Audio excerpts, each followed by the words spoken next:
Welcome to This Explainer. Okay, let's just dive right in today because we are going to brutally shatter a massive illusion that is actively sinking otherwise great products. We're talking about this really dangerous, kind of pervasive belief that acquisition metrics, how many people download your app or how many sign up for an account, somehow equal business health. Well, I am here to tell you that they absolutely do not. Think about it. If you're celebrating 10,000 new signups, but 9,000 of those people literally never log in again, you are not celebrating growth. You are celebrating a leaky bucket. So by the end of our time together today, you're going to know exactly how to shift your focus away from those flashing vanity numbers and toward the true driver of adoption, which is activation. Section 1. The Dashboard Delusion. All right, picture this scene. You just launched your brand new product. The marketing team is popping champagne, everyone's high-fiving and pointing at this massive number on the screen, 10,000 new signups in a single week. You're probably posting screenshots on LinkedIn, right? Bragging about this massive success. But guys, this is the ultimate vanity metric trap. You are basically celebrating the fact that people walked through the front door of your store while completely ignoring what happens after they step inside. Sure, it looks incredibly impressive on a dashboard, and it's for sure the kind of number that gets you a pat on the back from the executive team. But honestly, it tells us absolutely nothing about the actual health of your product. Because fast forward just 1 month, and a really harsh reality check usually sets in.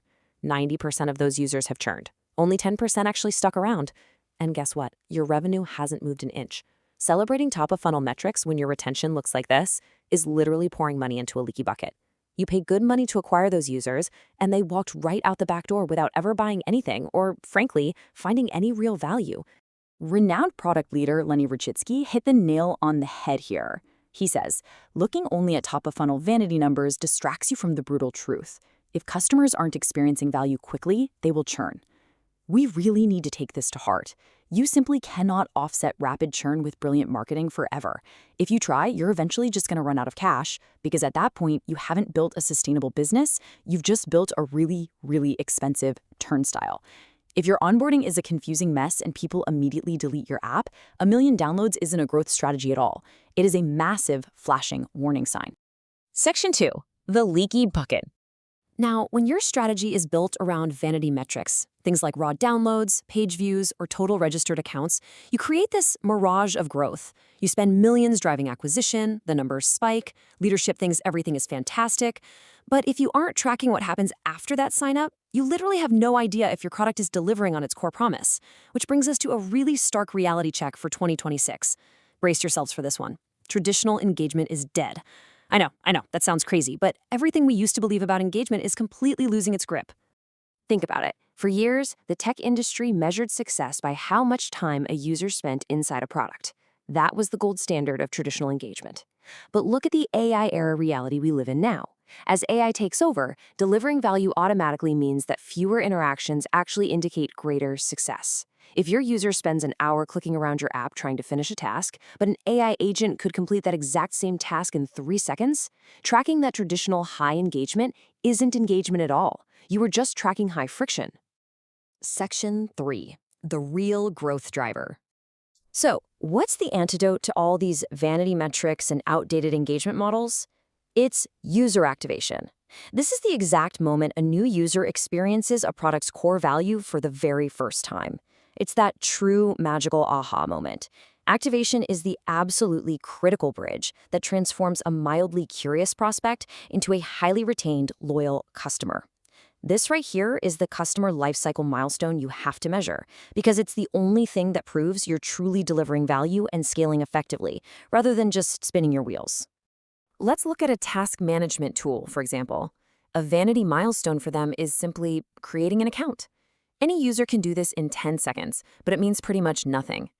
True activation, on the other hand, is creating your first project and inviting a teammate. That is the tangible aha moment where the user suddenly realizes, wow, this tool is actually going to make my team so much more productive. You can clearly see the difference here, right? It's the difference between a totally meaningless metric and a life-changing product moment. And this single metric completely dictates the kind of team you build. On one hand, you've got the vanity product manager. They're bragging about getting 50,000 signups yesterday, probably updating their resume, while the company quietly bleeds cash because only 200 of those people actually used a core feature. Contrast that with what we'll call the lethal product manager. They only had 10,000 signups, but they noticed only 15% completed their first core workflow. Because they were tracking activation, they were able to go in, simplify the onboarding screens, cut out the friction, and watch their activation rate jump to 40%. They stabilized the retention curve and built an actually scalable business. Section 4, the activation playbook. All right, it is time to get highly tactical. I strongly suggest you grab a screenshot of this because this is your exact 3-step playbook for shifting your strategy away from vanity metrics and toward outcome-based success. Step 1, define your aha moment. Step 2, calculate your activation rate. And step 3, shift to outcome-based metrics. Let's break each of these down so you can implement them today and stop measuring noise. Step 1, defining your aha moment. Now, this cannot be just some random action. It must heavily correlate with long-term retention. It's the specific action that identifies exactly when your product becomes completely indispensable to the user. And importantly, it is totally unique to your specific product. For a social network, it might be adding 7 friends in 10 days. For a fast delivery app, it might be completing that first order in under 20 minutes. You have to do the work to figure out what that specific magic moment is for you. Once you know what that event is, we move to step 2, calculating the rate. The formula we're looking at here is beautifully simple but absolutely ruthless. Your activation rate equals the number of users completing that aha event divided by your new signups multiplied by 100.